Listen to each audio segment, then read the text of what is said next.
Hi friends, welcome to Jaya's garden. இன்றைக்கி ஒரு recipe video தாங்க போட போகிறேன். அந்த வீடியோக்குள்ளே போகிறதுக்கு முன்னாடி ஜெயாஸ் கார்டன் சேனலை சப்ஸ்கிரைப் பண்ணல அப்படின்னா சப்ஸ்கிரைப் பண்ணிக்கோங்க.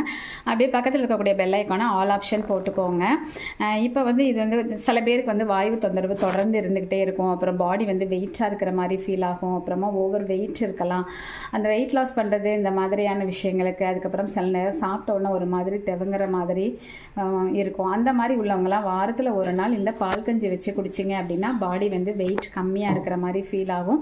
எந்த ஒரு தொந்தரவுமே இல்லாமல் பாடி ரொம்பவே நல்லா இருக்குங்க. அதுக்கு நான் இப்போ ஒரு சின்ன டம்ளருக்கு ஒரு டம்ளர் அந்த அரிசி பார்த்தீங்க அப்படின்னா நல்லா வாஷ் பண்ணி எடுத்திருக்கேன். இந்த மாதிரி நல்லா குண்டு அரிசியாக, தோசைக்கு போடுற அரிசி அப்படி சொல்லுவாங்கள்ல, மாவு தன்மையோடு இருக்கும்ல, அந்த அரிசி தான் எடுத்திருக்கேன்.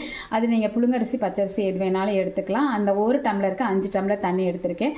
ஒரு ஸ்பூன் சீரகம், அப்புறம் அரை ஸ்பூன் வெந்தயம் போட்டுக்கலாம்.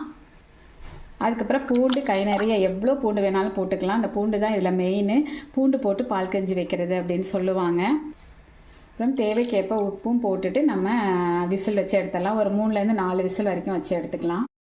ஸ்டீம்லாம் போனதுக்கப்புறமா எடுத்தாச்சு. நல்லா இப்படி மசிச்சு விட்டுக்கலாம். நம்ம ஒரு கைட்டு மசிக்க கஷ்டமாக இருக்குது, அதனால் நான் மசிச்சுட்டு உங்கள்கிட்ட காமிக்கிறேன்.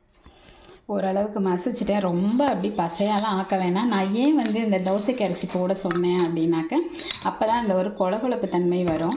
இப்போ நம்ம காய்ச்சின பாலை ஊற்றிக்கலாம். அந்த பால் எந்த அளவுக்கு ஊற்றணும் அப்படிங்கிறதுக்கு ஒரு இது சொல்கிறேன்.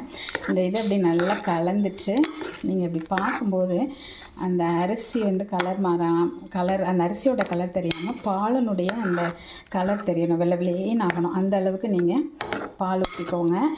இப்போ நான் இது கடையிறதுக்காக கீழே எடுத்து வச்சு பண்ணுறேன். திரும்ப இப்போ நம்ம ஸ்டவ்வில் வச்சு இந்த பாலும் இந்த அரிசியும் ஒன்றாகிற வரைக்கும் நம்ம வெயிட் பண்ணணும். பால் ஊற்றினதுக்கப்புறம் அங்கங்கே தள்ளி போயிடக்கூடாது, பக்கத்துலேயே நிற்கணும். இங்கே பார்த்திங்களா, இந்த அரிசிங்கிறதுனால நல்லடி கொழகொழப்பு தன்மையோட செமையாக இருக்கும். மணமாக செம்ம டேஸ்ட்டாக இருக்கும். இதுக்கு சூப்பர் காம்பினேஷன் அப்படின்னாக்கா தேங்காய் துவையல், தேங்காய், பச்சை மிளகா, பூண்டு, உப்பு, இத்தினூண்டு புளி, அப்புறம் கருவேப்பிலை கொஞ்சம் நிறையா வச்சு அது ஒரு தட்டு தான் தட்டணும், தண்ணிலாம் ஊற்றக்கூடாது. அது அள்ளி வச்சு சாப்பிட்டா செமையாக இருக்கும். அப்படி இல்லைன்னா பூண்டு ஊறுகாய், பிள்ளைங்கள்லாம் பூண்டு ஊறுகாய் வச்சு சாப்பிட்டாங்க. இப்படி நல்லா கொதி வந்த உடனே நம்ம ஏற்கனவே காய்ச்சின பால் தானே ஆஃப் பண்ணிடலாம். வாரத்தில் ஒரு நாள் அல்லது வாரத்தில் 2 நாள் நைட்டு கூட சாப்பிட்லாம். வச்சு சாப்பிடுங்க. பாடி வெயிட் கம்மியாகும், கேஸ் ட்ரபிள் இருக்காது, உடம்பு லேஸாக இருக்கிற மாதிரி ஒரு மாதிரி ரொம்ப வெயிட்லெஸ்ஸாக ஃபீல் பண்ணுவீங்க. ட்ரை பண்ணி பார்த்துட்டு கண்டிப்பாக கமெண்ட் பாக்ஸில் சொல்லுங்கள். பிடிச்சிருந்தா லைக் பண்ணுங்கள், ஷேர் பண்ணுங்கள், கமெண்ட் பண்ணுங்கள். மறக்காமல் சப்ஸ்கிரைப் பண்ணி தொடர்ந்து உங்களோட சப்போர்ட்டை கொடுத்துட்டே இருங்க. ஓகே, பாய் ஃப்ரெண்ட்.